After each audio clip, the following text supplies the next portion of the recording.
Season. Oh, we're adjusting. We're live. We're live. Clippers season is over officially. The Clippers lost. Pull up these damn stats in 5 games to the Phoenix Suns. They made this one interesting though. 136, 130. I don't know. They can hang their heads high after this one. I mean, Yeah, going down, why not? Going down big, down 20 points in the fourth quarter. I mean, it seemed like this one was over. Right. But they found. I mean, like they had done like they've done for a lot of the season, I guess. Not all. Most of the season, yeah. Parts of the season, they were able to come back. Love to see Nico get going in this one. It's just a shame that we had the best Nico game combined with the worst Russ game. This one to me, when the Clippers were up earlier in this one, it just seemed like things were kind of finally bouncing in the Clippers' direction with the. We were getting calls. Yeah, well, nice. The whistle finally seemed to kind of even out there, and the role players, like the role players, finally started hitting shots, like finally kind of started performing at this level that we had kind of hoped for all season long, and they found some things that really worked, and yeah, it's just unfortunate. I mean, like the big things that are going to stick out to me, obviously, are going to be the turnovers, which is one of those things that has plagued this iteration of the Clippers, really. But I think it's Clippers versus just a normal ass inbounds pass was a battle routinely and in this game. Yeah, no, totally. I mean, it's definitely a carryover from the regular season. I've been giving them a little bit of a pass, especially since Kawhi went down with this turnover stuff. Just trying to kind of figure that out. It makes sense. I think the thing that's a little bit harder to stomach is some of the blown offensive opportunities at the end of this one. Sure. Looking at that last sequence of possessions, I believe, it was Russ turnover, Norm turnover, Russ turnover. I mean, are we gonna? And that was kind of the end there of that game. This game was.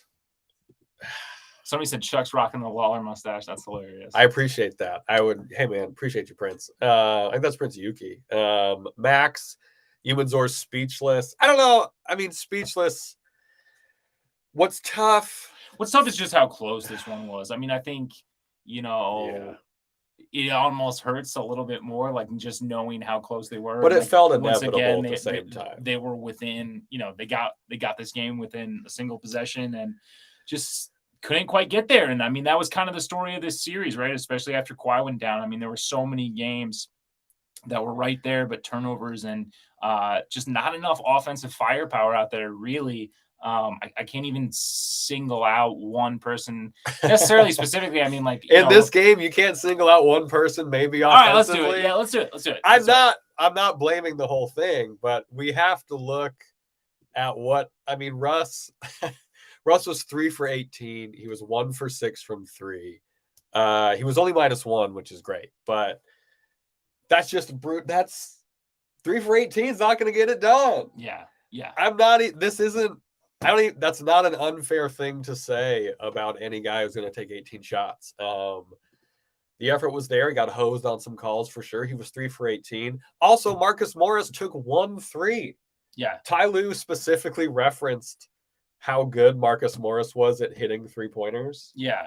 And he took 1 3 in the game that it mattered most in. Morris. I don't know. Morris, the big minutes. I mean, that was one of those things. I think you could. Bones had some questionable shots. Agreed. But also at the same time, it's like, what else are we gonna do?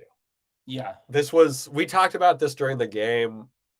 Like the Clippers couldn't really have a game plan because of just how wonked out everything was. And they just, I don't know. It wasn't enough, right? Like it's not surprising it wasn't enough against this Suns team. They did make the Suns team look not good, right? Like in games. I think like obviously the longer this series was going to go, the more time this Suns team was going to get to kind of gel. And we saw it in flashes. When they started, there was that the run to put the Clippers away. it felt like you watched the Suns team figure things out kind of foundationally. I agree. And it sucks to be on the other end of that. Yeah. Because they just killed us. But who are we giving to I mean, we got to give some shout outs. Mason Plumlee, hats off to Mason Plumlee in this game. 20 and 10. Yeah, shout out Mason Plumlee. Your boy Greg is saying every year it's the same thing over and over again. Agreed. It's been an endless loop of pretty difficult situations. Load management killed the Clippers' chemistry. I don't know about that. There was some process issues. Robert Covington, DNP. Are you surprised by that? No, not really. I mean, Marcus played pretty heavy minutes. He played 20 plus minutes in this one, and Plumlee was so good. I couldn't really make an argument to go smaller, really, and forego the rebounding, because that was one of those things that had the Clippers up in this one, was just the offensive boards. Yeah. And that was one of those things that I can't fault that really. And I don't think, to me personally, like, having Covington in some of those minutes over Morris, I don't know. To me, that's like enough of a difference to really like tilt the scales. I do think maybe, I mean, whatever. I'll stand by it. I still think Mann should have been in the starting lineup in this one. Sure. I think there was no reason for him to not be. Terrence played 27 minutes, which is in a game. I don't know. And I mean, he wasn't like lights out or anything. I mean, he was 2 for 6. He was plus 11. Yeah, 4 of 9 overall. But he was a team best plus 11. It's just one of those things. And he played 27 minutes. He played a minute over his average in the playoffs. The mismanagement of Terrence minutes, I think, specifically throughout this season, really, is one of those things that I think the Clippers can kind of look back on and just reassess and they need to come up with a more concrete solution of what that's going to look like going forward. Because if they're not going to utilize him, then why make him the holdover in a trade, right? Because that's kind of what we heard about, like the Fred VanVleet stuff. Like that was a total. Yeah, they didn't want to get rid of him. That was a total non-starter. That's a good point. So if I forgot about that. If he's not going to be like a big part of your rotation moving forward, I don't really know why do that. I'm not saying trade Mann, and I feel bad for the man. I think he's very good. I think Key Man. I'm saying the opposite. I'm saying make him a permanent part of what your rotation is. But yeah, that's one of those things that I think is gonna, if you're going through game film from this Clippers season, I think that's one of those things that you can kind of look at and say, this is something that, without changing anything, just a different minutes distribution, which has been a routine. Which is so frustrating for Clippers fans who are pro Terrence Mann, is that like it's been a routine every year in the playoffs, more Terrence Mann. That's what everyone wants. And it just seemed, it was weird. We're getting some Zoo was a bum calls. This was honestly Zoo's best game in the series. I mean, he was real bad the other 2 games. You're not wrong about that. I'm not going to pretend like this was, It's not true and so I don't think you're wrong. I just don't think that was necessarily the problem in this game. Problem was Kawhi and PG weren't there. Yeah. So I know I'm wondering if we want to get into because obviously the Clippers losing the series once Kawhi and PG went down. When they were both out, it was it was going to be very difficult to win that series. Do we want to go straight into end of season thoughts? Like there was I don't know, like Rocco was a DNP. That was obviously a theme this year for the Clippers. Rocco's gone. I see no point in keeping him. And that's as a Rocco fan. Which is what's tough. I see no point in keeping Rocco. I mean, is that where we at? Are we already a little bit of post-mortem on the season? Yeah, I think we are. Because if he's not going to play, why would you keep Rocco? I mean, Morris, I'm pro Rocco. He just didn't play. Morris obviously gone for whatever, even if it's just cap space. Because there's some. I mean, there's just better there's better fours on the market. I mean, you could, if you offload Marcus's $17 or $18 million. I mean, that, and you get rid of Robert Covington, who's around $11 million a year. I mean, you might be able to get somebody like Jeremy Grant, which is a significant upgrade. Making 16. Or wait, no, his contract's weird. Morris's contract goes up. It's 17. He makes 17 next year, and he's off the books. Yeah. After that. Yeah. So he's an expiring. So Oh, someone's asking why get rid of Rocco. So the logic between getting rid of Rocco is it's not that, from where I see it, I don't want to get rid of Rocco, but he's not playing. We don't need more. If we keep Batum, we don't just need more of these depth fours. In my opinion, we need a power forward that's going to be in the starting lineup and is capable of that. And Marcus Morris isn't that guy. I like that. Not a depth four. Yeah, Robert Covington isn't that guy either. Certainly you could start Batum, but I just think, like I said, I think in this free agent market right now, there's going to be better names out there. Like I said, Jeremy Grant is a huge one for me. Like that would be a massive get to me if you could somehow turn Robert Covington and Marcus Morris, whether it's through cap, and if I don't know exactly what you have to unload to get that. I haven't done deep research on it yet, but Clippers just lost. I'm just saying, you're getting, that frees up around, $28-29 million a year. I mean, that's Jeremy Grant and, somebody else likely for that kind of money. So yeah, Rocco to me, look, I'm with a lot of people that think that he could have given more this season. I don't think he's the huge difference maker that maybe we think. Not Andre Drummond. Whoever just said Andre Drummond. We're not going to do that. He's not solid. Thank you, Justin Park, for listening. Yeah, what up, Justin Park? Great clip, great year clips. Thanks, Clips and Dip. But yeah, Covington to me isn't. Yeah, Covington to me isn't like a long term answer, and like at best he's a solid backup four, guys. Like let's be real. Like on Covington's best day for a championship, and he did fall off, which is what sucks. Is that Covington's? He's a solid backup. Covington fell off a little bit, yeah. But I think where Nick Batum is at in this point in his career, if we do opt to keep him moving forward, I believe he has one more year after this. I can't remember. Let me look it up. Maybe That's it's the beauty of having the internet. But he's right around that 11, 12 a year number. I think that is more than enough to pay in depth for backup fours. Me personally. Nick Batum contract. No, next year is his last year, and it's just under 12. Yeah, it's like right around 11 or something. So that's not. Yeah. I mean, Nico's still on a good contract. Someone's saying Morris is not on. Someone's saying Jaylen Brown. I'm not opposed to that. There's no way we don't have the assets or anything. So the way that I see it is that next year, remove this game and game one from the Russ Clippers portfolio, which is what I think Paul George will do because he already kind of is. Mm-hmm. There's like two situations. The Clippers run it back with Kawhi, PG, Ty Lue, and Russ. Mostly because I think if Ty Lue's gone, I don't think Russ stays because Ty Lue really likes Russ. Yeah. I think it makes sense. Yeah. Or they get rid of Ty Lue, and that also means Russ is gone. But I still, you know what I mean? Like, I think that's what Clippers fans that's what we're all looking at because they're not getting rid of either of Kawhi or PG. So my thing is if you want to take like the most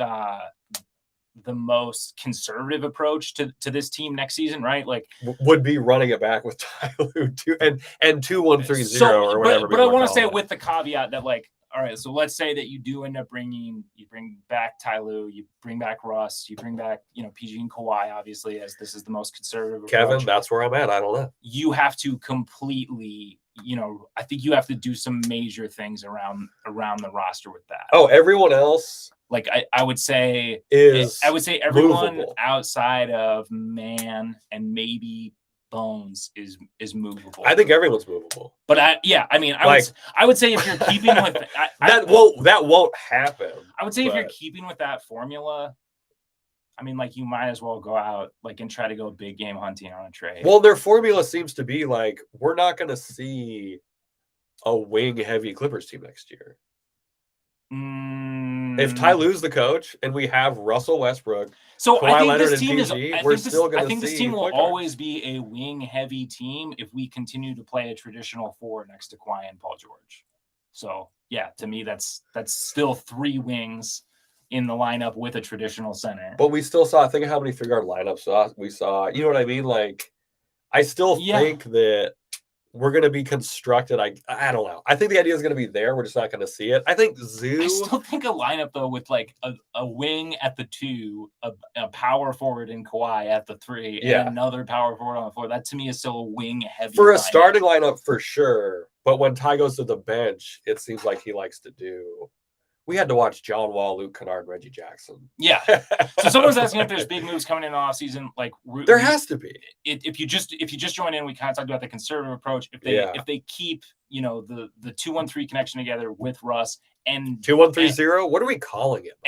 And keep and we're calling it 2013 because that's where the Clippers are at.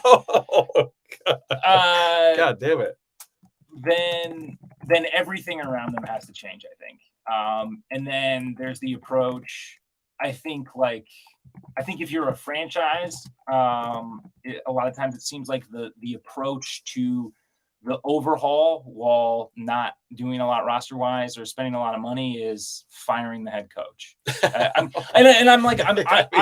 not saying that that's the best option. I'm just saying, like, what do we see with teams that choose to keep sort of the same cores intact, but they need to change something because they've met failure 4 years in a row. Right. Generally you see a coaching change. Failure. Damn. Generally you see a coaching change, right? Yeah, you're right.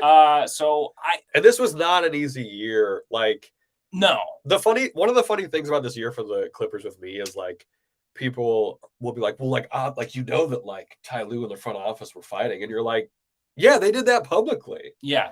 Like, their comments on, like, what a point guard is and all that stuff, it was just so funny how they were completely different. And I think if that's, and it was clear that there was a different view of what the team think if needed. That is the case, right, where like these two factions can't get on board, then you have the roster that you have. Obviously, they're going to opt to make some changes. Who do you think has more? If Ty Lue was the odd man out, I feel like that's a pretty easy decision. But I'm kind of on the fence because I still think that he might be the best candidate out there, even despite some of the regular season frustrations. Who do you think has more staying power percentage right now, Ty Lue or Lawrence Frank? Because if they're going to revamp the roster, you know what I mean? Like, I'm just thinking out loud. I don't know which I think it would depend on who the locker room is behind. Does it depend on who Ballmer's behind too? Yeah. Not in a bad way. I mean, I also don't think Ballmer's meddling in player stuff. Yeah. But I do think when it comes to front office versus head coach, he might have some way there. You know what I mean? Like, and I'm wondering between those two, who Ballmer believes in more, I guess. You know what I mean? Someone's saying, is Jason Powell staying? Probably. Probably, dude. I don't know. Made it this far. Yeah. Great question. Thank you, Anthony. Very good question. But yeah, like, it's just because I don't know. I think Lawrence Frank did. It was just there was just a divide. I guess my question, like who has the better resume, right, for what they've done with the Clippers? Is it the acquisitions of Paul George and Kawhi, or is it go to Western Conference Finals? 6 games in a Western Conference Final. That's true. It's up, God damn, there's a lot of questions after this. I mean, that's the thing, right? Like this was going to be the season where a lot of questions were going to be asked, and I do think that there is an argument to be made that, like, maybe with a full revamp around this 2 or 3, even with keeping Ty Lue, it's possible. It's possible to talk yourself into these guys doing something. You would just have to upgrade some talent at some key spots, and I think that's one thing though that I will say for the Clippers, right? Like, for as much as we heralded this depth, okay. On paper, we were talking about guys, 12 deep in the rotation. That, like, for 12 deep in the rotation, this is a pretty good guy. That's a good call. I think though that you can consolidate some of those things, and some people even said that coming into the season. I was a little bit hesitant of that approach because I was like, I feel like I thought Ty was going to use more guys. Yeah, and really? I feel like more talent is always good, but I think. If that logic tracks. If we're learning anything from, like, this past free agency deadline, right, which was a big game hunting free agency deadline, this summer, which is the last year before like the new apron stuff kicks in, and you're like completely handicapped. Yeah, we know nothing about you're cap like, stuff. Well, you're like completely handicapped in what you can spend, essentially, or you will be in free agency at 2024. I think this is going to be another big game hunting thing, and I think that what we're going to see is that it's going to be, the quality of the talent versus the depth of the talent. Like if you can have 3 top 15 guys, your depth is going to be what your depth is. Yeah. And you're going to have to ride with that. So we'll see, we'll see what the Clippers end up doing. Obviously they have, a fair amount of time to make those decisions, but it's something that they're certainly thinking about. And I mean, it's not like it's anything new, right? Like as soon as I feel like we've been here. As soon as I think it was a conversation as soon as Paul George hyperextended his knee in that game versus Oklahoma. It had to have been or as soon as Kawhi hurt his knee in game 1. I mean, well, obviously then, but I'm saying Yeah. like even sooner. I think it was probably pretty clear. Like, okay, so what is our next move? Because on one hand, injuries are just like such a freak thing. Although in this era, there is and with these two specific players, you're like you gotta have a plan B. You gotta have a lowercase plan B. Like you know what I mean? Like, there's just more. Yeah, I don't know. You gotta have the lowercase plan B, and like the Kawhi thing is brutal. I feel shitty for Kawhi. Yeah, the people who are on this whole weird thing, how it's like load management, like there's this line between load management and injuries has just been blurred. Yeah. Whereas I think Kawhi really got hurt. He was swelling. Which is, I don't know. Yeah, that's just another one of those years as a Clippers fan, I guess. Yeah, I feel like Kawhi got criticized for load managing through the season too. I mean, he came back from an ACL and then had another injury. He was playing phenomenal. Yeah. Someone asked, what's the max we can play Westbrook? Absolutely no idea. I'd have to take a look at the cap stuff. No idea right now. Off the top of my head. Now, it's basically it's nothing. We would have to make space. The Clippers are already like get them on a man so far on the cap. If they were to make space to pay Russell Westbrook, I mean, I don't know that I would pursue anything. I don't know how much I would pay. I don't know that I would pursue anything north of like say $15 to $17 million. What do you think he's getting, dude? He's coming off a $40 million a year contract. No, I know. I'm just like I just don't want the Clippers to pay $17 million for Westbrook. Like that's what we're paying Marcus Morris. I know it's a lot either way. Like it's not. It's just that's both kind of bad. Yeah. I think Westbrook, I think somehow could like. And unless they're ready to move Bones into the starting lineup, like which would be sick. We got to talk a little bit about Bones Highland. Yeah, Bones rules. Like Bones is a year older than Brandon Boston Jr. and infinitely better than Brandon Boston Jr. So, like, up to this point. Yeah. And I'm really excited to see what he can do. One of the things I'm really optimistic for next year, roster construction, probably not one of the things I'm excited for. If Bones Highland stays, I'm really excited to see what he can do next year for the Clippers. He brings some juice. It's like kind of Lou Williams, like vibes-ish when it comes to like fun playing basketball and scoring on people vibes. Like I love Bones Highland. He is not a starting point guard on a championship caliber team. Oh, I'm not saying he should start. He could be 6th man of the year, though. Okay. He's a scorer. Why not? Like he doesn't have Norm's scoring package, and Norm wasn't 6th man of the year. All right. I mean, yeah, that's fair. Totally fair. Bones Highland is awesome. That's what I'm saying. Great name, fun I to love watch. Bones Highland. To me, why can't we keep both? To me, I would say he should be a near immovable guy. Paul's at 18. He's at 18. Yeah. So that's worth it. That's definitely. He's at 18 and it goes up every year. 18, I think. Yeah, it's like 18, 19, 20. Damn. Okay, yeah. So, but Norm's hanging out for a bit. Yeah. I feel like, or and someone is saying, Christian, so sorry. I have new context so I can barely read. Said they read $6 million for us, which is correct. We're over the tax, so all that we can offer is the taxpayer exemption. But I expect us to make room. Like I said, we are. I mean, with what is it, $29 million tied up in Robert Covington and Marcus Morris, I expect that money to be gone. Is actually Norm has a really high value trade wise too. I'm not saying we should trade him, but he's coming off of good playoffs. He's locked up for those more years. If the Clippers wanted to make a big splash, it seems like adding Norm would maybe have to be a part of that. I'm not advocating for it, but if you look at how the contract set up and how good he played.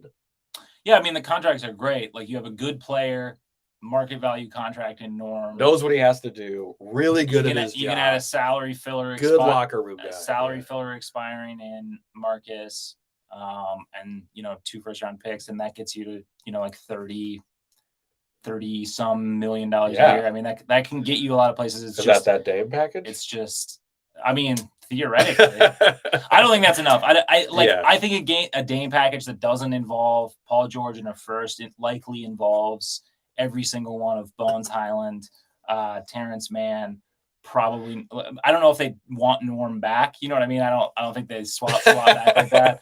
Wasn't he moving when he got the alert that he was getting traded for the Clippers? Yeah, he could probably get the same property. So you'd have to give basically every young asset that the Clippers have. Right. The Clippers would effectively get older and all the picks in a non-Paul George. Not ideal. But I'm liking Bones next year. I hope he sticks around. I hope him and Norm stick around. Everyone else, I understand when they're traded. Yeah. Tony Liu, this is an interesting question. He says, do other teams operate like the Clippers since the Lob City days? The team has been so secretive about every move, injuries, and it has severely ruined the fan experience. I like that this question is posed from the fan experience perspective. Yeah. Because it does suck ass. Perfect example. Today we found out that Paul George's injury is usually a 6-week injury. Not even just usually, it seems like it was pretty clearly the timeline that they've had in mind internally. From day one. He was like, oh, yeah, well, this is a 6-week injury. And everyone was just kind of like, huh. Yeah. Well, when we first heard about it, it was 2 to 3 weeks before reevaluate in 3 weeks. Which is fine. I'm fine with the team saying we'll reevaluate in 2 or 3 weeks. But then we received no update. Right.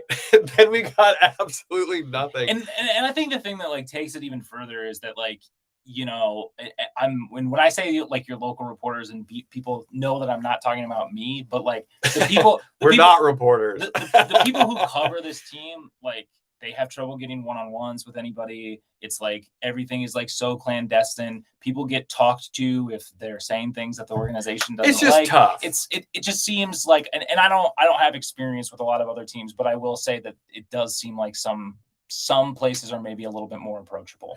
Yeah, there's been a common fare with that. So as far as the fan experience goes, yeah, man, that does not deliver a great fan experience for people who are into following what's going on with the team. If you watch this team for 82 regular season games, I know so many people do, it's really actually kind of alienating. It makes it hard. And the other thing, take it a little bit further, I don't know. The clandestine stuff is it's just frustrating. There's no other way to put it, and it's frustrating from press to fan. And I know it's 2 completely different worlds, but the people who report on this team want to know information as well, because that's how you just report on the team. And it makes it difficult. So it's it's one of those things that you just kind of got to do it. FOIA the Clippers. Yeah. I don't know. I think that about wraps it up. We're going to have a full tripod for everybody probably on tomorrow, actually. Shout out Tony Liu. Yeah, thank you, man. Anything else you want to add? The Clipper season's over. A lot to process. Hope everyone has a good night's sleep. I don't know. Let us know at Locked On Clips. What do you want to see? What do you want to see as the big change? Yeah, I think we didn't. Well, obviously, we have a whole off season, so we're gonna have multiple episodes about it. But we'll be back to recap this whole series. We'll talk about playoff grades for all the players. Yeah, regular season. We're gonna talk Ty Lue. A lot of people seem to really want Ty Lue gone. Yeah, So, we're gonna talk about it. We'll have a lot. We'll have stuff. We'll continue some stuff coming for you over there on Clips and Dip. But thanks everybody for tuning in. Hey, you can hang. I mean, keep your heads high. It was an absolutely brutal end of the season. It was a brutal season. It was an exhausting season. Man, it doesn't quite reach the highs for me that 18-19 season, but man, did they put in an effort? Did they, Like, did they do everything They didn't roll over that they possibly could against a team that finished second in the West last year and then added Kevin Durant? So. Yeah, well, must be nice. We will talk to y'all later. And as always, let's go Clips. Here's to a not eventful but productive offseason.